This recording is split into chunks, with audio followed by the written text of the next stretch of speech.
Bem-vindo ao Slick Talks, o podcast onde os líderes compartilham estratégias, aprendizados e visões sobre alta performance no mundo digital. Aqui você acompanha conversas inspiradoras e descobre estratégias já testadas na prática. Tudo para ajudar você a transformar desafios em resultados reais.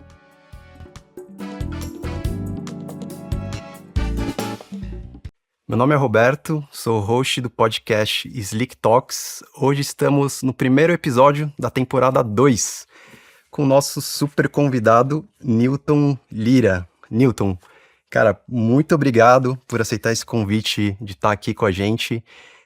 Tenho certeza que você vai compartilhar insights maravilhosos aí para times comerciais e de expansão. Ótimo, eu que agradeço, Roberto, o convite. Acho que vai ser um prazer a gente bater esse papo. Acho que conteúdo nunca é demais, né? Acho que espero inspirar as pessoas que nos ouvirem e, obviamente, ouvindo os próximos também, aprender com todas as outras pessoas que virão. Com certeza. Só aqui uma breve introdução do Newton, né? O Newton Lira ali é Head Comercial Multimarcas no grupo Hope. Já liderou aí a operação comercial B2B nacional do grupo, com gestão de mais de 45 representantes comerciais. Atua nos canais físico e digitais das marcas Hope, Hope Resort e Bonjour, sendo responsável por metas, indicadores e estratégias de sell-in e sell-out. Cara, baita currículo aqui. O grupo Hope atua há 57 anos no mercado e é líder em franquias de moda íntima no Brasil. Fundado em 1966, com a criação da marca Hope, uma das primeiras marcas de lingerie do país. O grupo tem como missão promover o empoderamento feminino. Em 2015, lançou o Bonjour Lingerie com a proposta de ser uma marca acessível e democrática, voltada à autoestima feminina no dia a dia. 2 anos depois, em 2017, ampliou seu portfólio com o Hope Resort, focada em beachwear e fitness. E tenho certeza aí que o Newton passou aí quase 10 anos de Hope, né? Passou por diversas mudanças da marca. E aí eu queria engajar na nossa primeira pergunta, né, Newton? Como é que você enxerga a evolução do canal Multimarcas no Brasil e o papel dele na estratégia de expansão da Hope? Ótimo, ótima pergunta. Só uma ressalva, são 59 anos, o ano que vem a Hope faz 60 anos. Boa. Então de 66 até agora, 60 anos aí focado no bem-estar da mulher, com 3 marcas muito fortes e muito reconhecidas. E aí quando a gente fala do canal Multimarcas, Roberto, eu acho que a gente tem uma importância fundamental para qualquer fabricante no Brasil, que obviamente é muito diferente do que a gente tinha antes dos anos 90. Né? Nos anos 90 a gente começa o crescimento dos shopping centers, as expansões de franchise, então tendo muitas monomarcas nos shoppings, tanto que hoje quando eu olho o canal Multimarcas em capitais, ele tem uma representatividade menor do que as minhas operações em cidades do interior, mas ainda assim é o canal que me permite ter capilaridade. Né? A gente sabe que o investimento em ter uma loja franqueada, ou encontrar um investidor que além de recursos tenha o perfil aderente ao que a gente busca, mais todo o investimento, mais o alto custo de estar num shopping center, são alguns limitadores, né? E o canal também tem uma limitação natural, o número de lojas que a gente deve ter para garantir o atendimento, mas a gente tem um país do tamanho de um continente com mais de 5 mil municípios que nos permite crescer estando em regiões muito distantes. Assim, eu tenho representantes que precisam usar um barco para chegar numa loja porque não tem estrada para chegar até lá. E nós estamos, do Oiapoque ao Chuí, presentes em quase 3 mil pontos de vendas. Então, né, voltando aí para a sua pergunta, acho que o principal objetivo de se ter uma operação multimarcas é expandir a capilaridade e tornar a marca acessível ao maior número possível de consumidores. Show. E aí, falando ali, você comentou de capilaridade, né? Eu vi aqui que você já liderou aí mais de 45 representantes comerciais. Quais são aí seus principais desafios, né, na gestão de uma força de vendas nacional para esse país continental, né? Sim. E como você garante o alinhamento com as metas do grupo, né? Essa pergunta é muito importante, talvez um dos maiores desafios de qualquer gestor de uma equipe de representantes no Brasil. A gente tem um time espalhado no Brasil todo, então são 45 representantes em todos os estados, com, obviamente, estados com 8, 10, a julgar pelo potencial daquela região. E hoje eu acho que o nosso maior ponto de atenção se diz respeito a custo de estrada. Então, a gente tem uma operação de representantes que não tem showroom fixo. Então, a gente tem a venda por coleção, mas o nosso resultado vem do representante estar no ponto de venda, estar com o mostruário, prospectando novos clientes ou atendendo clientes recorrentes da marca, alguns deles que trabalham conosco há 30 anos. Então, o custo da operação para o próprio representante é um desafio. E por outro lado, mais por outro lado, a gente tem a tecnologia também a nosso favor. Você Legal. sabe que esse foi um desafio que nós observamos a partir da pandemia. Então, na pandemia, a gente não podia estar nas lojas, e a Operação Multimarcas nos ensinou algo fundamental que a gente conseguiu, inclusive, expandir para outros canais.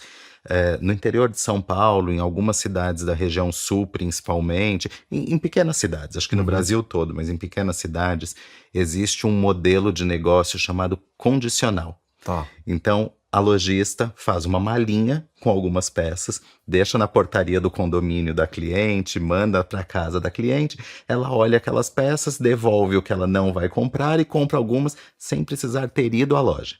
Então, isso permitiu que, mesmo durante a pandemia, os nossos clientes se mantivessem em operação. Que legal. A gente nunca vendeu tanto lingerie quanto na pandemia. Acho que todo mundo em casa se empolgou em ter lingerie bonita para ficar em casa, Só ficava em casa, né? aproveitando a pandemia. E, a partir disso, a gente viu também a contrapartida no B2B.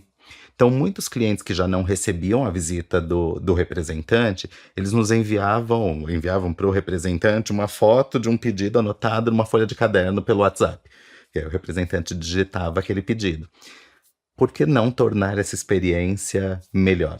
Então, hoje a gente tem uma central de televendas, a gente tem um sistema que nos permite o próprio lojista acessar o sistema e montar o próprio pedido.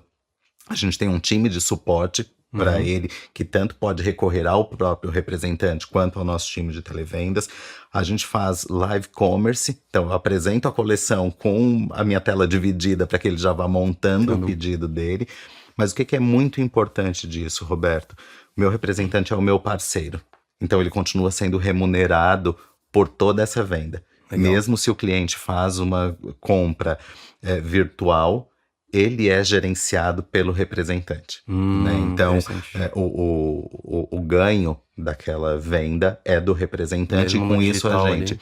Mesmo no digital, a gente dá força para o digital, a gente não fomenta um conflito entre esses canibalismo ali. Canais, não canibaliza uma operação em detrimento da outra, mas tem o desafio constante de termos representantes, são 45 pessoas em regiões muito distintas, com potencial muito distinto, com expertise muito diferente, que é, a meu ver, a dificuldade que qualquer gestor tem em fazer gestão de alta performance de um time comercial, seja ele representante ou um time interno.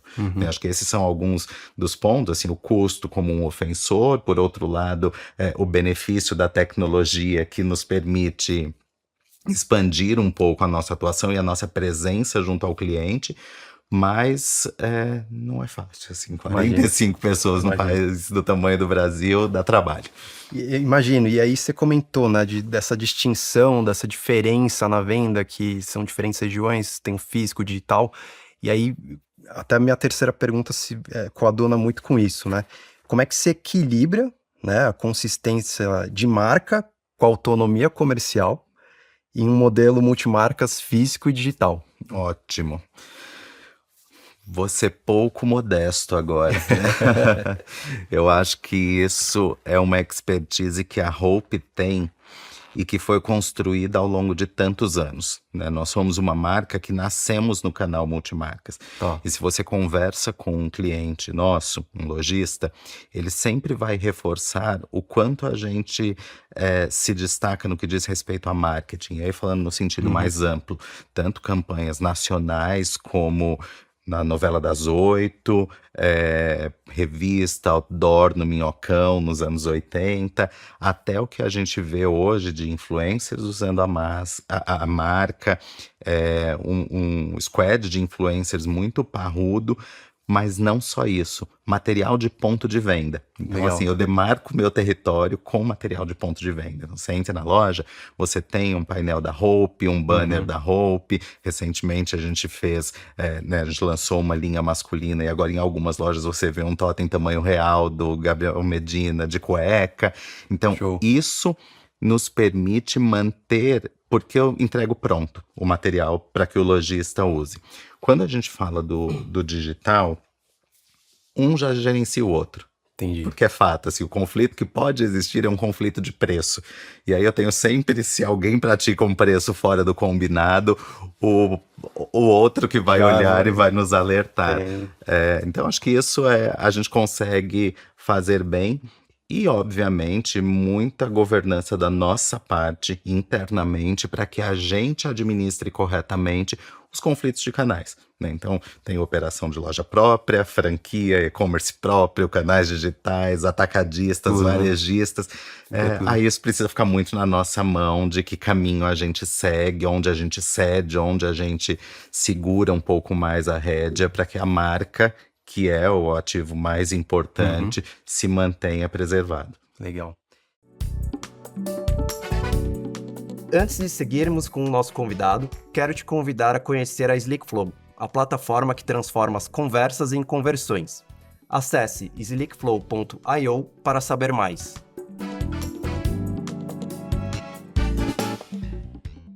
E aí, de que forma o relacionamento com grandes redes varejistas influencia as decisões estratégicas da área comercial? Tá. Você sabe que quando a gente senta para negociar com um grande varejista, você tem muito pouco poder de negociação, essa é a verdade, difícil, né? Você ganha no volume, mas você tem pouca manobra. Obviamente, aquilo aumenta muito a sua visibilidade de marca, enfim. Quando eu falo do grupo Hope, Roberto, acho que o maior exemplo que a gente tem isso, e assim, é um impacto gigante na estratégia comercial da marca, é quando eu volto lá na introdução, você falou, né? Em 2015 a gente lançou a Bonjour Lingerie, e a Bonjour foi lançada com um objetivo muito claro. Nós tínhamos uma marca consolidada, que era a Hope, atendíamos grandes players, mas a gente cresceu muito no canal de franquias. Tá. E aí, como eu faço para manter um franqueado engajado, entregando uma experiência de marca com consistência, praticando preço sugerido, ofertando 100% do portfólio, se eu tenho no mesmo shopping um grande varejista que trabalha com uma margem muito enxuta, uma exposição de produto mais precária, com menos cuidado.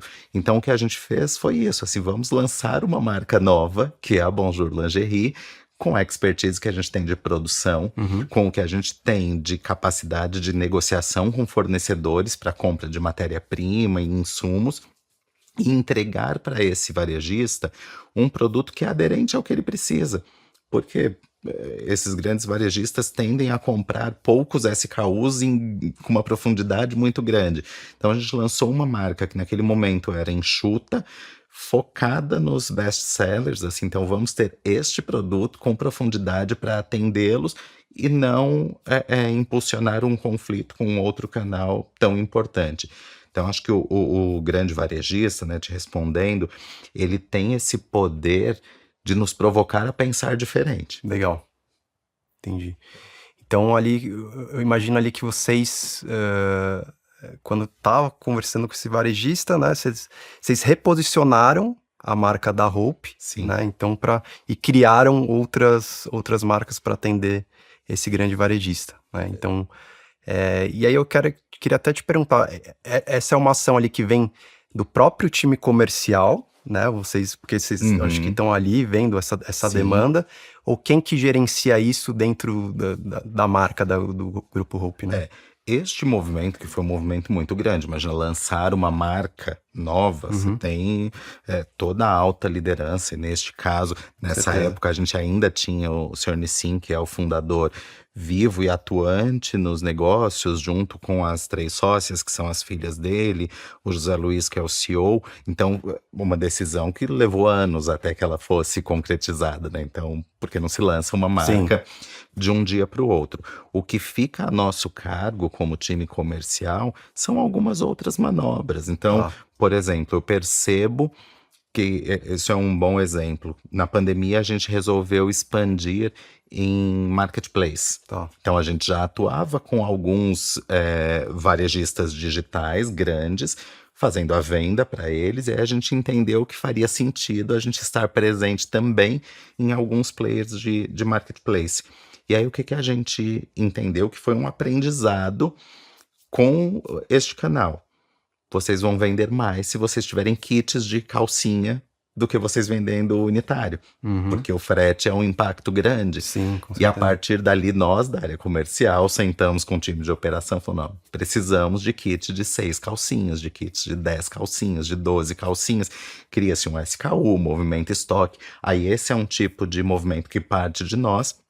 Aqui um exemplo, mas que como esse, outros vão surgindo a partir do momento que você vê um varejista físico, que a gente já trabalhou, que queria vender 2 sutiãs em um mesmo cabide, já fazia uma venda que o SKU eram os 2 sutiãs, então um kit de sutiã, e movimentos assim que a gente vai. É o varejo, né? A gente sente hoje e precisa correr para entregar amanhã algo que atenda a necessidade do parceiro. Total sentido.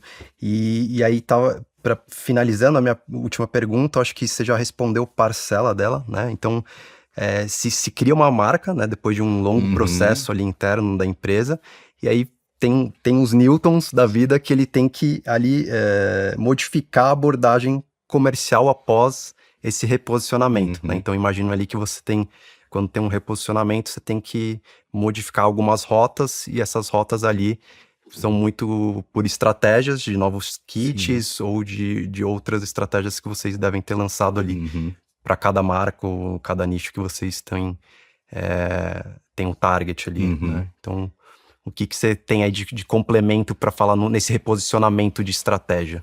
Você sabe que eu tenho. A gente já tentou algumas coisas, Roberto. A gente, quando lançou a Bonjour, Uhum. a gente entendeu que a gente precisava ter uma equipe exclusiva. Tá. Então, eu tinha uma equipe de representantes que vendia a marca Hope. Vamos ter uma equipe que venda Bonjour. E a gente entendeu que não era o caminho, porque depois eu acabei indo vender para o mesmo cliente. E aí, como é que eu vendo uma marca, você Conflito. vende outra? Aí você fala: não compra do Roberto, porque a minha, né? Eu falo: não compra do É o Roberto, canibalismo ali porque que a você falou que minha tem que é evitar, né? melhor. E aí, além disso, eu não me aproveitava de uma carteira de clientes que já estava construída, com representante com uma posição consolidada junto àquele varejista. E você estressa ela, né? Exato, exato, assim, porque imagina, o mesmo lojista que já reclama hoje de receber tantos representantes, ter que receber mais um de uma marca do mesmo grupo. Então nós recalculamos muito rápido a É. rota, mas aí você precisa treinar o seu time de representantes. Hoje, até falando um pouco ainda sobre gestão de representantes, né? O lojista tem a possibilidade de comprar o produto, não só um produto do Grupo Hope, mas de inúmeras outras marcas, de N formas. Uhum. Ele pode comprar em atacadistas, ele pode comprar no próprio site da marca. Qual o papel do representante nisso? O representante não é mais só o responsável por uma transação de produto Uhum. versus dinheiro. Ele precisa conhecer o produto, ele precisa conhecer a empresa, ele precisa atuar muito mais como um consultor do que como um vendedor. Então a gente precisa preparar o time de representantes para que ele conheça esse posicionamento de cada uma das marcas, né? Com Então, certeza. quem é a Hope, que papel ela vai ocupar dentro da loja daquele cliente? Quem é a Bonjour e qual vai ser o objetivo dela dentro daquela marca? Quem é a Hope Resort? E aí são marcas muito distintas. A Hope Resort principalmente, voltada para um público AB, num segmento que cresce muito, que é o segmento fitness, no segmento de beachwear, que a gente tem uma concorrência gigantesca com pequenos fabricantes locais. Então, fazer com que o representante entenda essas diferenças e consiga usá-las a favor dele é um desafio grande, mas uma vez conquistado com muito treinamento, com um representante muito próximo de nós. Então, para você ter ideia, eu tenho grupos de representantes com todas as regionais e eu falo diariamente com todos eles. E é assim, uma pergunta e resposta, é quase um saque meu celular, porque é isso que garante o resultado. Assim, é isso que traz ele e faz com que ele esteja realmente conectado com o negócio, sabendo a importância do papel dele na companhia e no resultado final. Que legal. Show. Cara, Newton, queria te agradecer novamente pela presença e ter aceito esse convite. Tenho certeza que a gente essa conversa gerou muito conteúdo aí relevante de marca, multimarca, expansão e vendas, né, no B2B. Então, queria te agradecer por esse episódio dessa segunda temporada e a casa sempre está aberta para você, cara. Ótimo, eu que agradeço o convite, desejo sucesso. Então, estamos começando a segunda temporada, espero que tenhamos começado bem. Eu estou sempre à disposição. Sem Tô à dúvida. disposição para vocês, caso alguém queira tirar dúvida, alguma coisa que chegue, Legal. é só me acionar, estou aqui. Acho que a gente constrói mais fazendo as coisas a muitas mãos. Um prazer, Newton. Não é? Prazer foi meu. Valeu.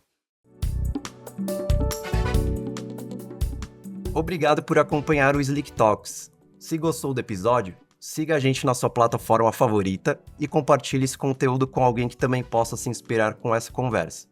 Nos vemos no próximo episódio.